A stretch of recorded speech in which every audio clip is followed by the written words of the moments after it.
새해 둘째 주일에 우리에게 주시는 하나님의 말씀은 신약성경 빌립보서 1장 27절에서 30절까지의 말씀입니다. 신약성경 319페이지 빌립보서 1장 27절에서 30절까지 제가 한 절, 여러분 한 절 교독하겠습니다.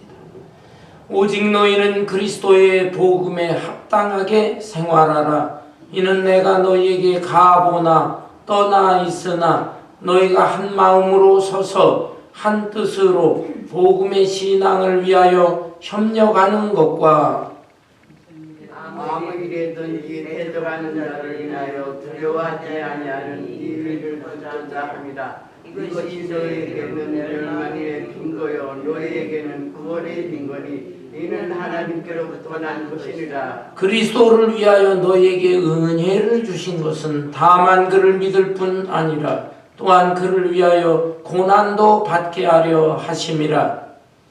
너희에게도 같은 싸움이 있으나 너희가 내 안에서 본 바요 이제도 내 안에서 듣는 아니라. 아멘. 아멘. 지난 주간에 한국에서 제 어머니가 돌아가셨다 하는 소식을 듣고 제가 급하게 한국에 다녀왔습니다. 연세가 만으로 101세를 한 달 앞두고 떠나셨어요. 그래서 주변에 많은 분들이 이제 호상이다, 또 편안하게 가셨으니까, 천국에 가셨으니까 위로받으시라, 뭐 이런 얘기를 많이 들었습니다.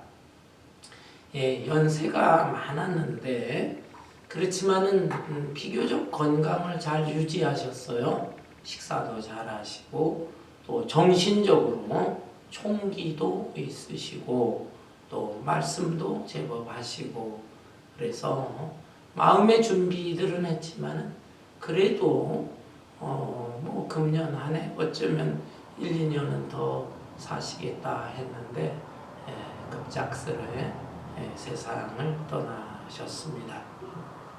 부랴부랴 한국에 도착을 했더니 이미 섬기는 교회 담임 목사님과 부목사님들이 오셔서 입관 예식을 다 마쳤습니다. 발인 예식이 남아 있는데 그날이 주일이었어요. 한국에서는 3일장인데 제가 하루 이틀 연장을 해달라 했더니 그 병원, 영안실, 장의사 전부 스케줄이 그냥 가득 차가지고 연기가 참 어려웠던 것 같습니다. 그래서 입관 예식까지는 다 담임 목사님, 부목사님이 하고 주일이니까 본인들은 교회에 가서 예배를 인도해야 됩니다. 마침 아드님이 목사님이시니 목사님이 집례하시죠. 그러시지요. 감사합니다. 그래서 제가 마지막 날 발인 예식을 하게 되는데 우선 아들로서 참 어머니 장례식을 행하는데 너무 불효한 것들이 생각나는 거예요. 너무 마음이 아팠어. 가슴이 아프고 또 눈물이 나고 그러나 또 한편으로는 그래도 아들이면서 목사로서 우리 권사님이시잖아요. 어머니면서 권사님 보내드립니다 라고 할 때 마음 한편으로는 또 편안한 그런 마음도 있었습니다. 우리 아버님은 꼭 10년 전에 떠나셨는데 아버님이 6.25 동란 때 전투경찰로서 군인은 아니지만 전투경찰이셨어요. 그래서 전쟁에 참전하시고 또 몸에 상처도 있으시고 해서 유공자가 되셨습니다. 유공자로 동작동 국립묘지에 그 유해가 안치됐는데 어머니도 따라서 그 동작동 국립묘지에 안치되었는데 참 영광스러웠습니다. 불과 2, 3일 전에 한국의 유명한 국회의장까지 지내셨던 분이 있어요. 김수환 씨라고.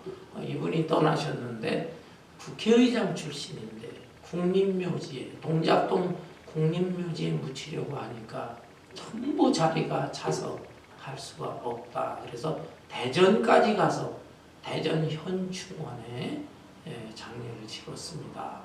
그에 비해서 참 우리 부모님들, 형제들이 다 서울에 사는데 가까운 곳에 그렇게 그 유해를 안치할 수 있어서 너무나 그것도 감사하면서 영광스러웠습니다. 제가 뭐 일주일 이렇게 떠나 있었는데 그동안에 우리 교회를 지키시고 또 예배를 인도하신 찰스 목사님, 또 반주를 잘 해주시는 우리 황 집사님, 또 여러 권사님들, 집사님들, 성도님들께 진심으로 감사를 드립니다. 오늘 읽어드린 이 본문 말씀은 올해 우리 2025년 표가 담겨있는, 표의 내용이 담겨있는 그런 성구입니다. 그리스도의 복음에 합당하게 생활하라. 그리스도의 복음에 합당하게 생활하라. 여러분, 복음이 무엇입니까? 신앙생활 오래 하면서도 복음이 무엇인지를 모르는 분들이 있어요. 복음은 그냥 문자 그대로입니다. 복복자의 소리음자, 복된 소리, 복된 소식, 기쁜 소식, 좋은 소식, 영어로는 good news. 이것이 복음입니다. 그렇다면 우리는 무엇을 복음이라고 생각을 할까요? 내가 중병에 걸렸습니다. 의학의 힘으로 치료가 잘 안 된다 그래요. 그럼에도 불구하고 기적적으로 병이 났어요. 건강을 회복했어. 이것이 복음이라고 할 수 있겠죠. 또한 경제적으로 아주 가난하고 어렵고 힘들었는데 내가 운영하는 사업체가 갑자기 잘 됐어요. 번창해졌어. 이것도 복음이에요. 복음. 너무나 좋은 거예요. 그런가 하면 우리 자녀들이 좋은 학교에 들어가고 또 학교를 졸업하고 출세를 하고 그런 소식이 들립니다. 그것도 복음이에요. 복된 소식, 좋은 소식. 그러나 우리 인생에게 있어서 가장 복되고 좋은 소식이 무엇일까요? 그것은 우리 인간의 힘으로 도저히 해결할 수 없는 죄의 문제, 죽음의 문제를 해결을 받게 되는 것. 그것이 복음 중에 복음이다. 그 복음은 바로 그리스도의 복음인 것이죠. 예수 그리스도께서 십자가에 달려 죽으심으로 우리가 죄 사함 받고 예수님께서 죽은 자 가운데서 다시 살아나심으로 우리에게도 영생의 소망을 주신 것. 그것이 바로 복음이다. 복음 중에 복음, 그리스도의 복음. 그리고 이 그리스도의 십자가와 부활이 복음의 핵심이지만 조금 넓히면 예수 그리스도 자신이 복음의 주체이면서 복음 자체가 또 되시는 분입니다. 예수님 자신, 예수님의 생애와 예수님의 말씀과 예수님의 행적과 예수님의 십자가와 예수님의 부활과 예수님의 재림과 이 모든 예수님과 관계된 것, 이것이 다 복음이다라고 하는 것입니다. 여러분, 우리는 이 그리스도의 복음을 받은 사람들이 예수님을 마음속에 구주로 모셨습니다. 복음을 내 마음속에 간직하고 있는 거예요. 그렇다고 한다면 마땅히 이 복음은 밖으로도 나타나줘야 되는 것입니다. 이 복음이 우리의 말과 행실 속에서 나타나야 되는 거예요. 그런데 이게 잘 나타나지를 않습니다. 이름으로는 크리스천, 이름으로는. 그렇지만은 생활과 행적 속에서는 나타나지 않는 사람들이 너무나 많습니다. 십자가에 목걸이를 해요. 여자분들은 십자가 귀걸이도 해요. 십자가 또 배지를 단 분도 있어요. 또한 자동차 뒤에 보면은요, 물고기 표시, 이 물고기 스티커를 차에다가 붙이고, 뒷범퍼에 붙이고, 그렇게 달리는 차들이 있습니다. 여러분, 그 물고기 뜻이 뭔지 아십니까? 물고기는 헬라어로 익투스라고 그래요. 익투스. 그런데 이 익투스는 본래 하나님의 아들 예수 그리스도 구원자 예수 그리스도, 하나님의 아들 구원자 예수 그리스도, 그런 헬라어 단어의 한 글자 한 글자 첫 글자를 딱 따요. 첫머리를 딱 따서 글자를 만들어 보니까 하필이면 그게 익투스가 됩니다. 예수 그리스도 하나님의 아들 구원자. 그것이 익투스, 물고기. 근데 익투스가 물고기라는 또 뜻도 되거든요. 그래서 기독교 초창기에 워낙에 로마의 핍박이 심할 때 겉으로 크리스찬이라고 하는 걸 나타내면 그대로 목숨을 잃게 되니까 크리스찬들끼리 서로 은밀한 가운데 어울리고 공동체 할 때에 저 사람이 크리스찬인가 아닌가라고 할 때 탁 물고기 그림을 발로다가 땅에다가 그린다든지 종이에다 물고기 표시를 척해서 건네준다든지 합니다. 그러면 예수님을 구주로 믿는 크리스찬이구나. 이렇게 서로 소통을 했어요. 그것이 이제 오늘날에도 물고기 표시, 이거 크리스찬이라고 하는 표시가 되는데 그거를 이제 차에 붙이고 다니는 사람들도 있습니다.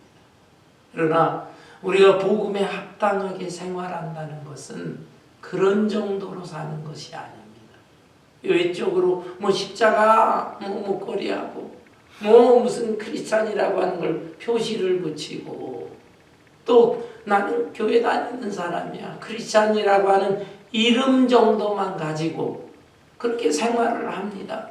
그런데 삶의 모습은 예수 믿지 않는 사람과 다를 바가 없어요. 간혹 어떤 경우에는 예수 안 믿더라도 그 마음의 기본 성품이 아주 비교적 참 온순하고 너그럽고 그런 분도 있어요. 완벽하진 않죠. 다 죄인이니까. 그러나 그래도 성품 자체가 좀 그런 분들이 있어요. 그런 사람에 비해서 그 사람들은 믿음이 없는데도 불구하고 그런 사람들에게 비하면 우리의 생활 모습이 더 부끄러운 면이 많이 있는 것입니다. 이런 점들을 반성하면서 우리는 정말 복음을 받은 사람, 그리스도의 복음에 합당한 그런 생활을 하면서 살아야 되는 것입니다. 참 크리스찬으로 살아야 된다라는 거예요. 그런데 개인적으로도 우리가 이렇게 살아야 되지만 우리 믿음의 사람들이 공동체를 이루면서 공동체적으로 교회적으로도 복음에 합당한 모습이 나타나야 되는 것입니다. 이렇게 되기 위해서는 우리가 어떤 생활을 해야 되는가? 복음의 신앙을 위하여 협력을 해야 되는 협력. 본문 27절에 보면은 오직 너희는 그리스도의 복음에 합당하게 생활하라. 이는 내가 너희에게 가보나 떠나 있으나 너희가 한 마음으로 서서 한 뜻으로 복음의 신앙을 위하여 협력하는 것과 바울 사도가 빌립보 교회를 개척을 했어요. 루디아라고 하는 여자의 집에서 이 여자와 함께 개척을 했다. 그리고 나서는 멀리 떠났습니다. 선교사니까. 그러다가 많은 시간이 지나서 로마 감옥에 갇혀 있네요. 감옥에 갇혀 있으면서 빌립보 교회의 소식을 알게 되고 연락을 주고받고 하는 가운데 빌립보 교회가 다 좋은데 그 교회 안의 성도들이 하나됨을 잘 이루지 못하고 있었어요. 그것이 안타까웠어요. 그래서 감옥에 갇혀 있으면서 저들을 권면하기 위해서 이 편지를 썼습니다. 복음의 신앙을 위하여 너희는 한마음 한뜻으로 협력을 하라라는 거예요. 교회 공동체 안에 여러 가지 은사가 다른 사람들이 많습니다.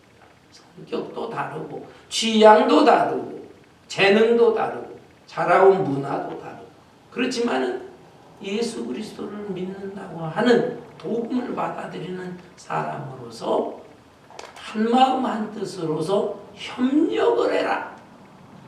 협력을 해야만이 복음이 전파되는 데에 아주 효과적일 수가 있는 것입니다. 복음의 최일선에서 일하는 사람이 누구겠어요? 선교사라든지 목회자라든지 이런 사람들입니다. 선교사들이 이제 타문화권에 가서 다른 나라에 가서 다 말씀도 전하고 사역을 하게 됩니다. 그런 분들을 위해서 내가 그렇게 선교사 사역은 못하지만 뒤에서 기도도 해주고 물질적인 후원도 해주고 이게 협력하는 거예요. 이렇게 협력을 하면은 이 복음이 확산이 되고 하나님 나라가 점점 커지게 되는 것입니다. 물론 목회자의 경우도 마찬가지죠. 교회를 목회하게 될 때 목사 혼자서 하는 건 너무 힘겹습니다. 혼자서 할 수가 없어요. 해야 할 일이 교회 공동체 여러분이 어떻게 생각하지만 복잡한 게 많이 있어요. 여러 가지 신경 쓸 게.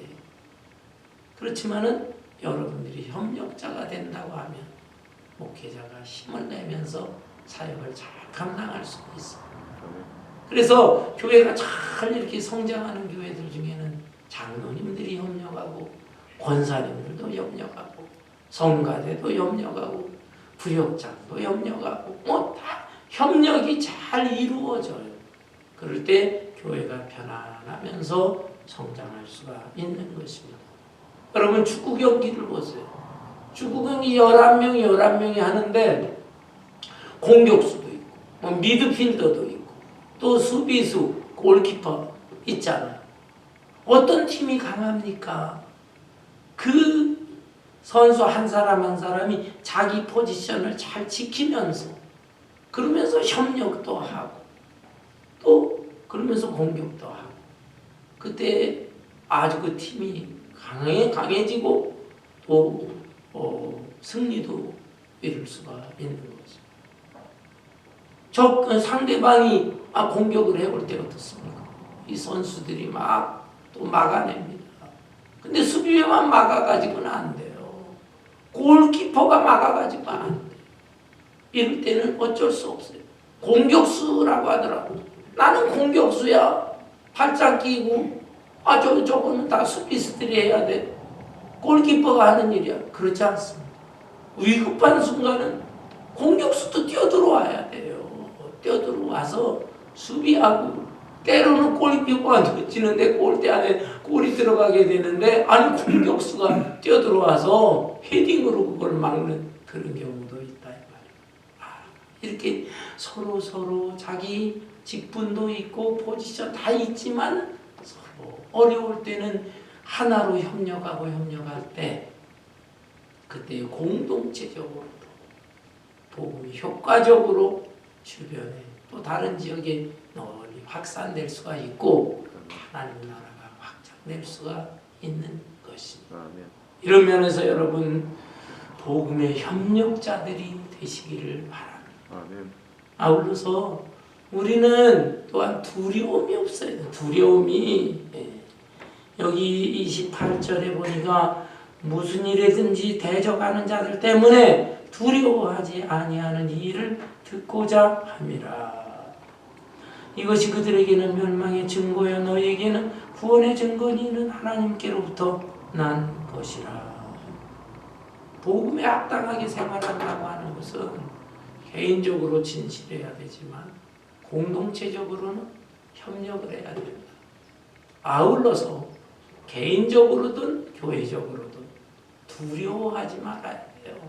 담대하게 생활하는 것, 이것이 복음에 합당하게 생활하는 것이다. 여러분, 이 세상은 마귀가 엄청나게 활동을 하고 있습니다. 하나님께서 이 세상을 컨트롤하시지만 때가 될 때까지 마귀가 활동하는 것을 하나님은 허용하고 계세요. 허용을 해요. 그러다 보니까 참 이 마귀가 불신자들을 사로잡고 있을 뿐만 아니라 우리 믿는 사람들까지도 어떻게 해서든지 우리를 흔들고 또 우리에게 공격하고 또 우리를 유혹하고 하는 것입니다. 여러분. 그런데 1차적으로는 세상 사람들이 우리 믿음의 사람들을 막 공격을 해요. 마귀에게 사로잡혔기 때문에. 그래서 그들의 가치관이나 인생관이 달라요.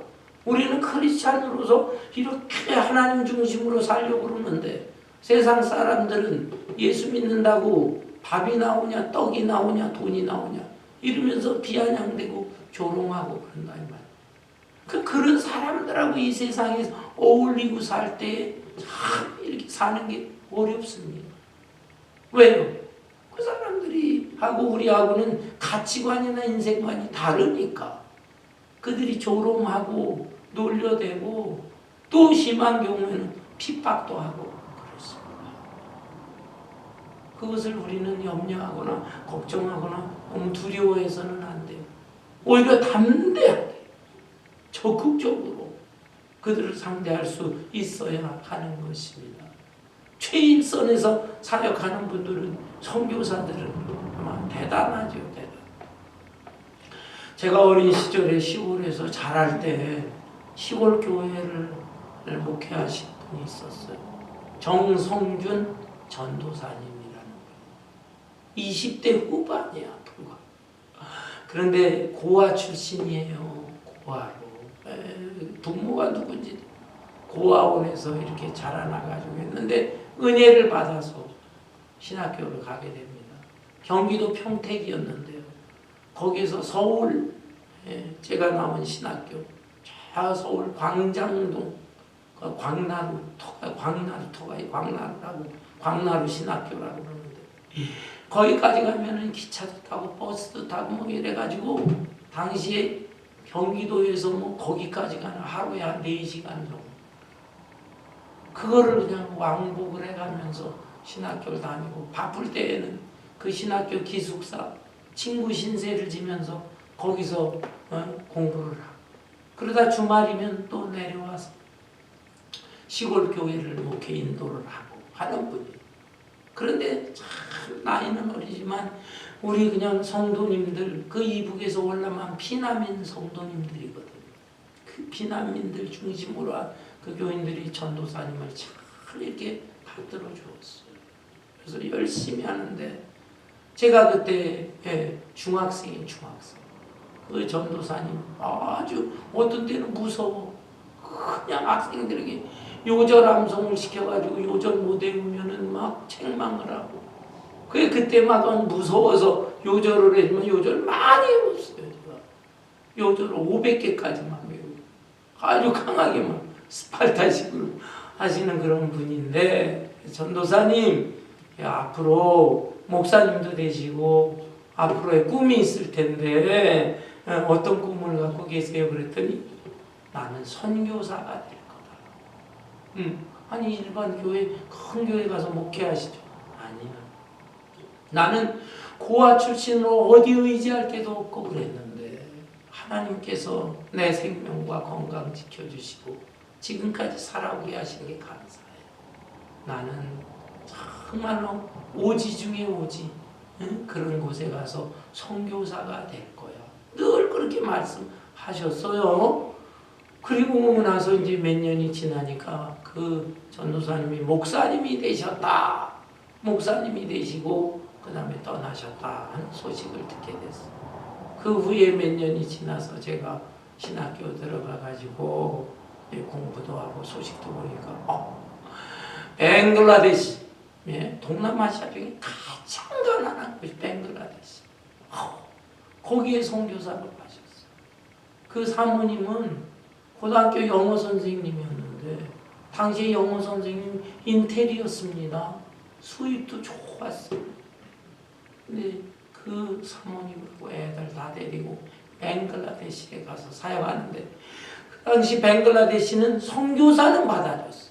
가난한데 그래도 뭐 먹을 거라든지 뭐 경제적으로 선교사들이 가지고 오니까 도움이 되니까 받아줬지만 복음은 못 전하게 하는 거야. 복음은. 그런 곳에 가셨어. 그러나 은밀한 가운데 말씀을 전하고 지하 같은 데서 예배 인도하고 그랬습니다. 그런데 어느 날 그곳에 있는 한 주민이 세례를 좀 받게 해달라. 꼭 세례를 받고 싶다. 그거 알려지면 큰일 나는 거예요. 그렇지만 워낙에 간청을 하니까 은밀하게 교인들이 있는 데서 세례를 베풀었어요. 그런데 아마 그게 교인 중에 누구 하나 적자가 있었는지 그거를 정부에다 알렸어. 그래가지고서는 우리 정성균 목사님, 선교사님이 추방을 당했습니다. 자칫했으면은 사형까지 당하는 건데 그 이슬람권이거든, 이슬람.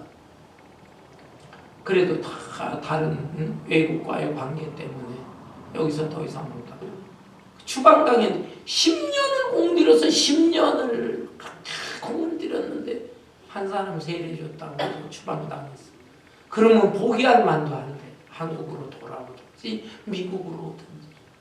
그러나 그분은 끝까지 하겠는 거예요. 그 옆에 나라 파키스탄 다를 바가 없어요. 그것도 이슬람권이야.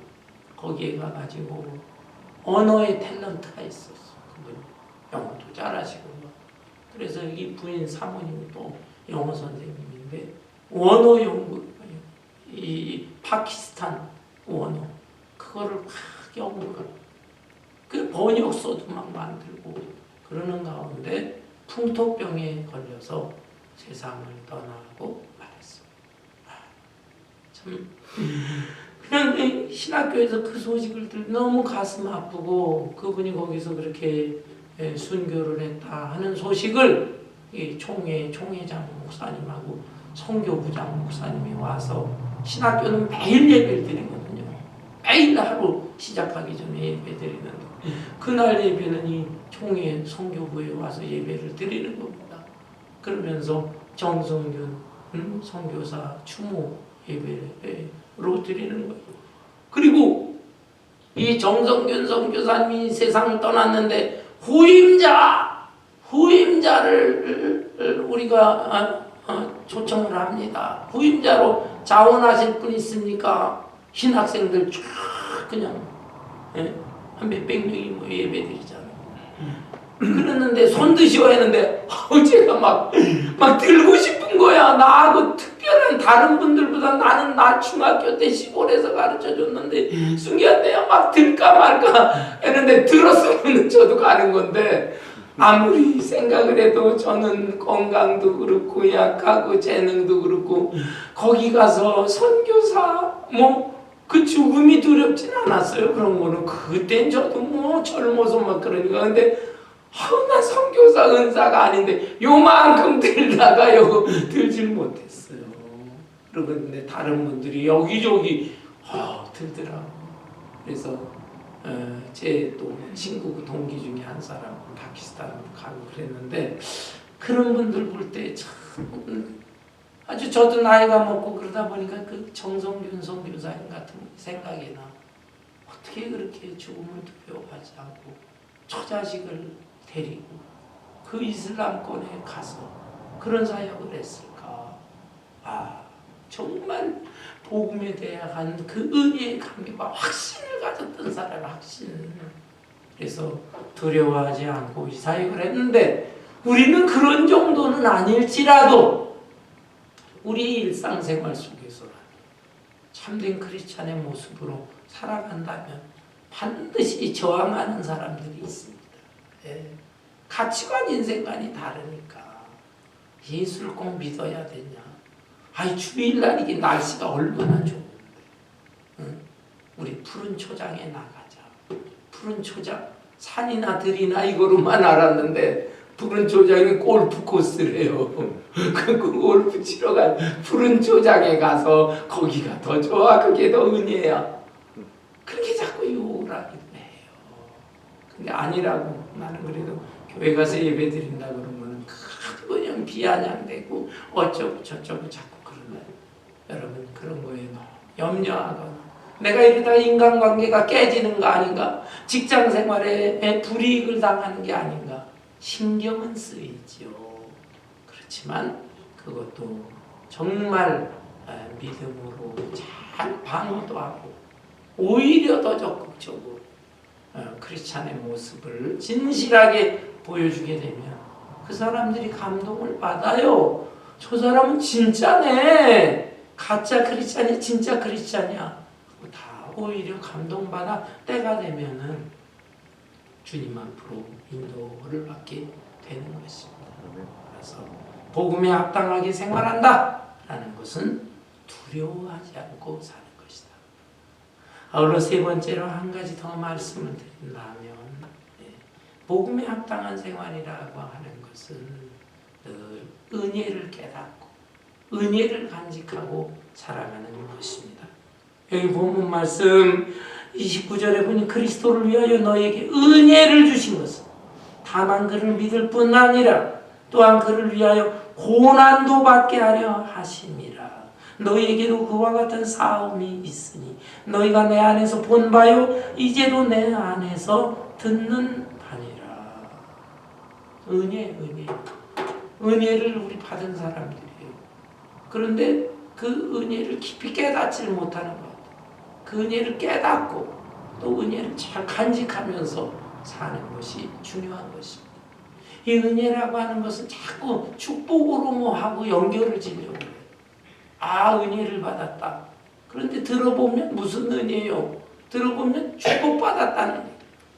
뭐냐, 몸도 지금까지 건강하고 뭐 애들도 잘 되고 사업도 뭐 잘 되고 그냥 전부 축복하고만 관계. 그렇지 않아요. 은혜라고 하는 것은 축복받은 것도 은혜일 수 있지만 때로는 고난도 은혜일 수가 있어요. 고난도. 그 생각을 잘 안 합니다. 바울 사도의 경우를 보세요. 바울 사도는 정말 공부 많이 한 사람. 헬라어, 히브리어, 라틴어. 그 다음에 문화도 유대인의 혈통을 가졌지만 이방 땅에서 태어나고 성장했거든요. 그 부모가 그쪽에 있었기 때문에. 그러니까 뭐 이방 문화, 유대인 문화, 이방 문화 다 아는 사람. 그 다음에 지파도 내가 베냐민 지파 출신이다 자랑하자.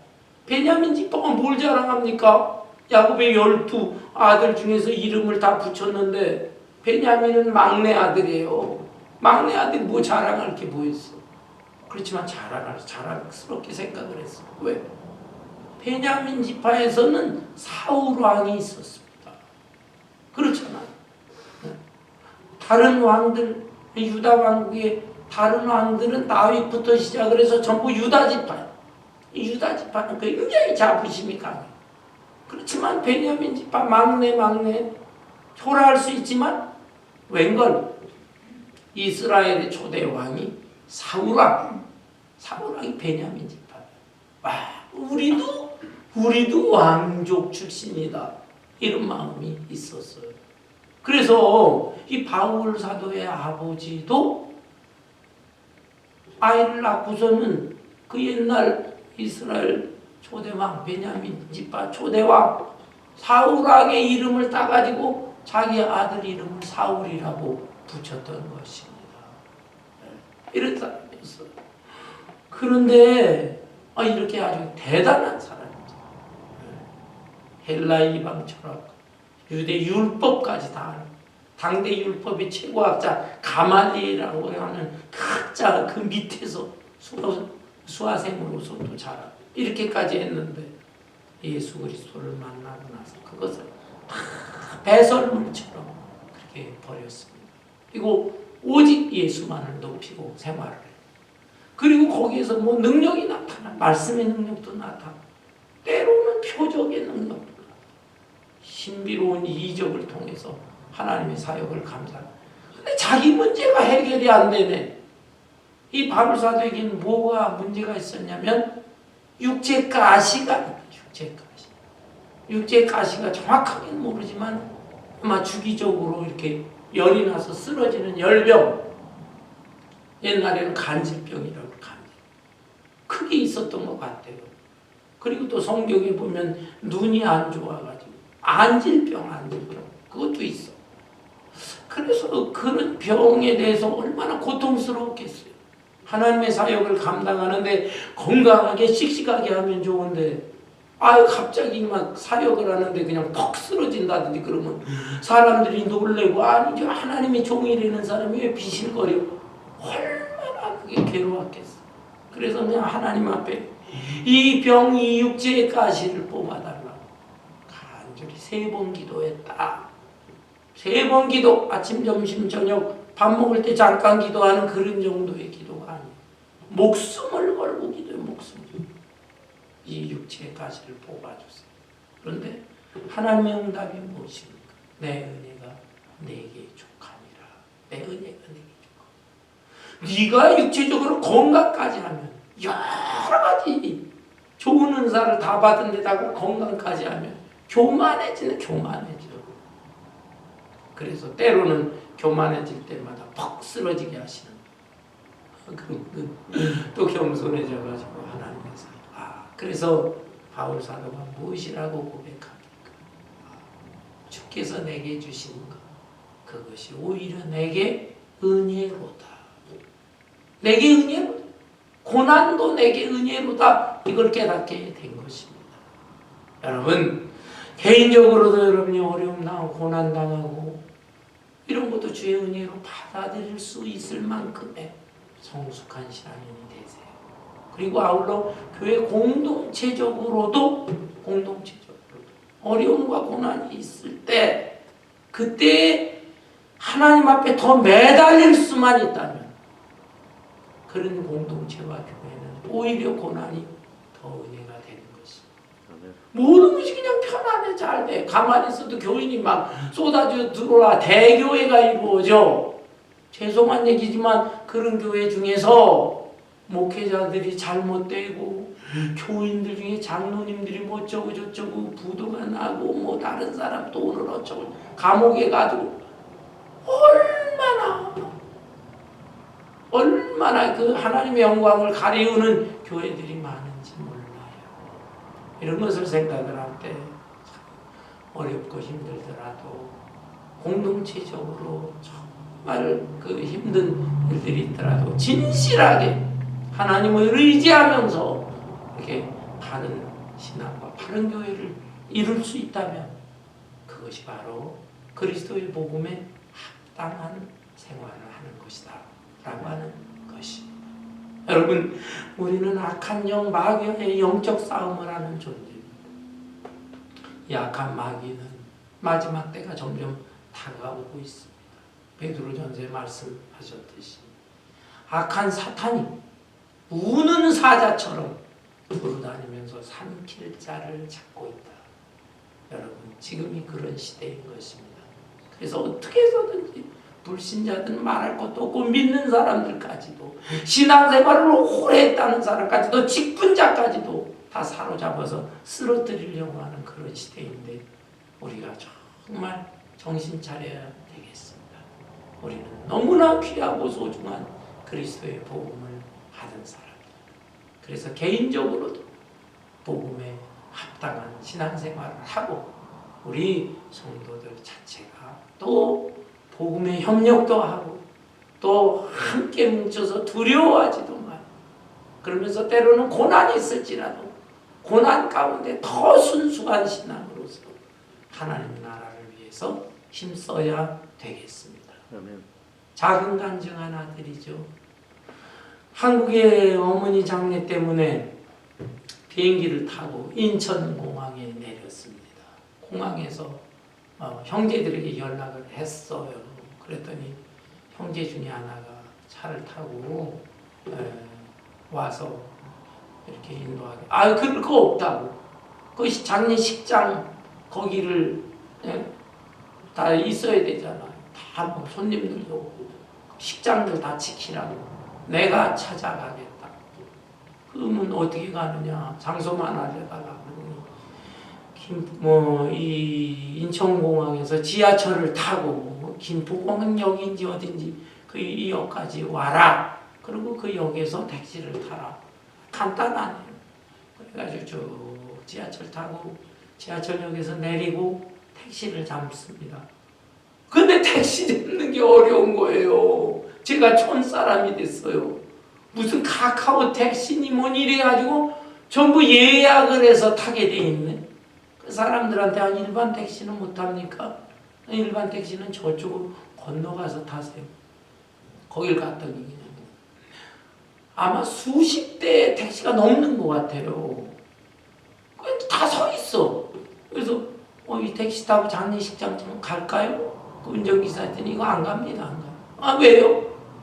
그 택시 회사에 대해서 지금 데모를 하는 거예요. 스트라이크를 하는 거예요. 파업을 하느라고 안 간대.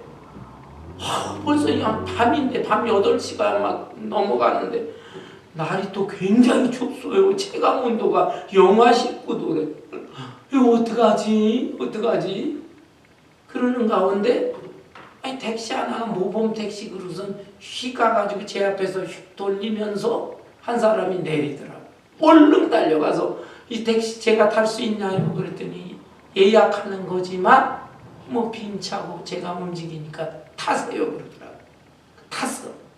탔는데 그러니까 그 차 안에서 찬송가를 틀어놓은 거예요.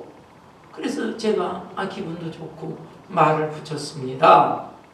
우리 기사님은 우리 크리스찬이신가 봐요. 네, 그렇습니다. 그래서 이렇게 찬송을 틀어놓으면 손님 중에서 혹시 거부 반응 일으키는 사람 없습니까? 제가 예전에도 택시를 많이 타봤는데 택시기사가 찬송가 틀어놓는 분은 제가 못 봤는데요. 그러니까 제가 찬송을 틀어놓으면요 10명 중에 한 2-3명 이렇게는 거부 반응을 일으키죠. 그러더라고요. 다른 종교라든지 또 불신자라든지 그러면 아이고 저 카세트 노래 바꿉시다 그런 사람도 있습니다. 그때는 자기가 소리를 좀 줄여놓습니다. 그러더라고요. 그러면서도 가급적이 있으면 자기는 틀어놓는다고.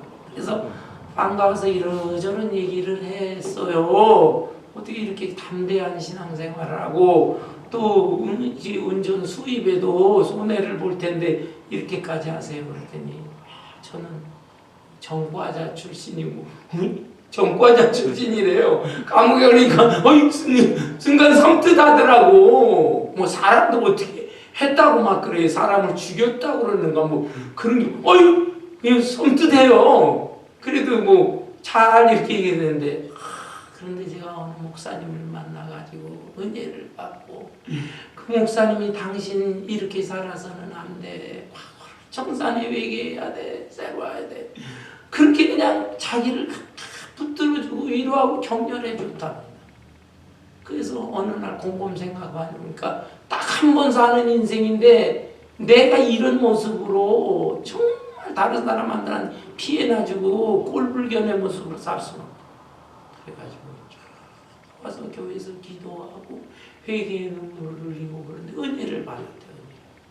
나는 이제 옛사람은 난 죽었다. 그리고 새 사람으로 산다. 그러면서 할 수 있는 게 뭐냐? 그랬더니 그래도 차를 운전해봐서 택시 운전 기사가 되노라고.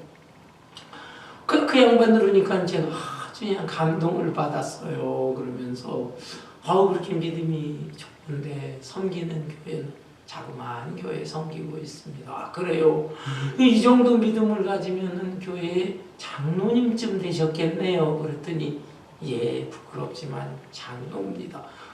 장로님이세요.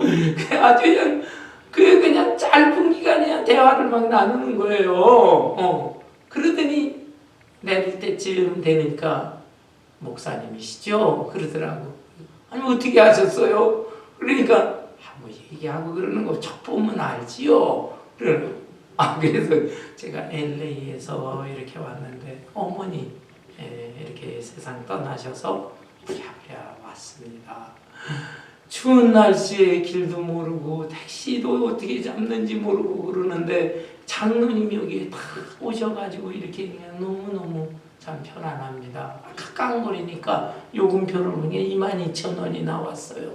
그 5만 원짜리를 주면서 장로님 거스름도 필요 없습니다. 그래서 내리겠습니다. 같이 따라 내리더니 아예 그 돈 5만 원 안 받겠다는 거예요. 그래서 그러시면 안 돼요. 이렇게 쓰고 수고하셨는데요. 또 생업이 있으실 텐데 안 됩니다. 그랬더니 자기는 그 체험신앙을 하고 나서 어쩌다 목사님을 타는데 목사님 돈을 한 번도 받은 적이 없어. 아이고 그러는 거예요. 목사님 막 호주머니는. 그래서 제가 아니라 그러면 장로님 밖에 어려우시면은 교회에다 헌금하세요. 헌금하니까 저 헌금할 돈 있습니다. 아이 도로만 넣어주는 거야. 그래서 양반 이럴 수가 없는 거예요. 운전기사가 그거 얼마나 그랬어요. 그러면은 장로님 그렇게 안 받으신다니까 명함 하나 주세요. 명함 하나 제가 받고 저 생각날 때마다 기도해 드리겠습니다. 명함은 드리죠. 명함은 그래가지고 명함 하나 받아봤어. 이름을 대면 또 이거 뭐 다 저 웹사이트 뭐에 방송으로 다 나가니까 홍아무개 장로님 홍아 제가 그걸 가져가서 주요. 지금 세상에도 이런 사람이 많아. 뭐 저 대접해서 그런다는 거 아니잖아요. 카세트 틀고 어떻게 해서든지 하고 그 반발하는 사람들도 있고 손해 볼 수도 있고 그럼에도 불구하고 어떻게 해서든지 복음을 나타내버려. 그리고 자그마한 교회 그 어렵사리 있는 교회인데 자기가 선교보겠다 그렇게 하는데 그럼 뭐 여러 얘기를 했어요. 주의 종들이 요즘 목사님들 자녀가 목사가 돼야 되는데 왜 목사가 안 돼? 큰 교회 목사님들 자식들은 다 목사 된대. 작은 교회 목사 자식들은 안 시킨대. 왜? 애들이 그냥 막 부모를 보고 반발을 하고 막 그렇게 하면 안 된다. 뭐 그러면서 작은 교회 자기네 교회 저 오해하지 마세요. 작은 교회 목사님들이지만 자기 교인들을 설득을 해서 목사님들 편하게 해야 되겠다. 뭐 이런 얘기 저런 얘기 막 오늘날에 이런 사람들이 있구나. 여러분 그리스도의 복음에 합당하게 생활하라. 그냥 오랫동안 신앙생활 해가지고 귀만 커지고 머릿속으로 나 다 아는 거. 그리고 뭐 교회에서 예배고 생활은 이 생존 경쟁이 치열한 생활에서 악착같이 살아야지. 뭐 어떻게 말씀대로 손해보면서 살아. 악착같이 살아도 못 사는 세상. 이렇게 생활하지 마세요. 우리는 예수 그리스도의 빛과 향기를 나타내야 됩니다. 아멘. 우리 자신이 빛이 아니에요. 마치도 다른 자기 스스로 빛을 발하지 못해. 발광체가 아니에요. 그러나 태양은 발광체. 태양의 빛을 달이 쫙 바라보면서 그 빛을 받아서 우리에게 빛을 밝혀주잖아요. 예수 그리스도를 바라보면서 그 복음의 주체이신 주님을 바라보면서 그 빛을 받아서 우리는 삶의 현장에서 작든지 크든지 빛이 나타내야 됩니다. 예수 그리스도의 향기를 나타내야 되는 것입니다. 아멘. 이렇게 아름답게 생활할 수 있는 저와 여러분 되시기를 주님의 이름으로 축원합니다. 아멘. 찬송